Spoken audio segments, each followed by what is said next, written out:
పశ్చిమ బెంగాల్ కోల్కతా రాజధానిలో ఆర్జీ కర్ మెడికల్ కాలేజు హాస్పిటల్లో 2వ సంవత్సరం పీజీ చదువుతున్న మెడికల్ విద్యార్థిని మానభంగం హత్య గురైంది. ఆ కేసులో డాక్టర్లు అటాప్సీ రిపోర్టు ద్వారా సంచలన నిజాలు తెలుపుతున్నది. గొంతు నొక్కడంతోనే ఊపిరి ఆడక నరకయాతన అనుభవించి ప్రాణాలు వదిలినట్లుగా నివేదిక ద్వారా తెలుస్తుంది. ఆమె శరీరంపై 14 చోట్ల గాయాలను గుర్తించినట్లు అటాప్సీ రిపోర్టులో రాయడం జరిగింది.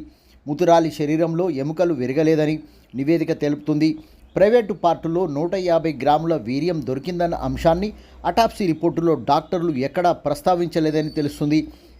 మృతురాలి శరీరంపై తెల్లటి జిగురు లాంటి ద్రవం దొరికిందని, ఆ ద్రవం ఏమిటన్నది మాత్రం నివేదికలో తెలపలేదని, తల, చెంపలు, పెదవులు, ముక్కు, కుడి దవడ, గదవ, మెడ, ఎడమ చేయి, ఎడమ భుజం, ఎడమ కాలు, ప్రైవేట్ పార్టుతో పాటు 14 చోట్ల గాయాలైనట్లు రిపోర్టులో ఉన్నట్లు సమాచారం. ఇంటర్నల్గా 9 చోట్ల గాయాలైనట్లు, ఊపిరితిత్తుల్లో రక్తస్రావం జరిగిందని అటాప్సీ నివేదిక ద్వారా తెలుస్తుంది. శరీరంలో చాలా చోట్ల రక్తం గడ్డకట్టినట్లుగా తేలింది. శరీరం నుంచి సేకరించిన రక్త నమూనాలు, ఫ్లూయిడ్స్ వివిధ పరీక్షల కోసం పంపినట్లు పోస్టుమార్టం నివేదికలో ఉన్నట్లు సమాచారం.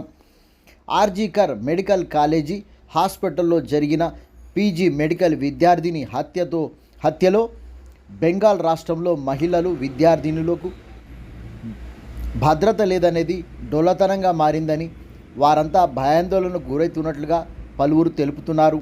ప్రభుత్వ నిర్లక్ష్యం స్పష్టంగా కనిపిస్తుందని, నిర్లక్ష్యానికి కారణాలు తెలియాల్సి ఉందన్న ఆ రాష్ట్ర గవర్నర్ తీవ్ర ఆందోళన వ్యక్తం చేస్తున్నటువంటి గవర్నర్ హత్య మానభంగంపై ప్రభుత్వం నిర్లక్ష్య వైఖరి బయటపడిందని అన్నారు. పీజీ మెడికల్ జూనియర్ డాక్టర్ మానభంగం హత్య కేసులో నిందితుడిగా అరెస్ట్ అయిన సంజయ్ రాయ్కు పాలిగ్రాఫ్ లై డిటెక్టర్ పరీక్షలు నిర్వహించేందుకు కోల్కతా హైకోర్టు సిబిఐకి అనుమతి ఇచ్చినట్లుగా సిబిఐ వర్గాలు వెల్లడించాయి. పీజీ మెడికల్ విద్యార్థి మృతురాలి తండ్రి ఈ హత్యలో, మానభంగంలో ఒకరి ప్రమేయం కాదు, ఇంకా ఎందరో ఉన్నారని అనుమానం వ్యక్తం చేసినట్లుగా ఆయన అన్నారు. ఇప్పటికే పశ్చిమ బెంగాల్ ప్రభుత్వం చాలా నిర్లక్ష్య వైఖరి వహించిందని, నాకెంతో నమ్మకం మమతా బెనర్జీ ముఖ్యమంత్రిపై ఉండేదని, కానీ ఇప్పుడు సన్నగిల్లిపోయిందని, మాకు న్యాయం జరగాలని, నా బిడ్డ ఎంతో ఉన్నత స్థాయికి వెళ్ళాలని తీవ్ర ప్రయత్నం చదువుల్లో చూపించిందని, ఇది కుట్ర జరిగిందని ఆయన అనుమానం వ్యక్తం చేస్తున్నటువంటి పరిస్థితి కనిపిస్తుంది.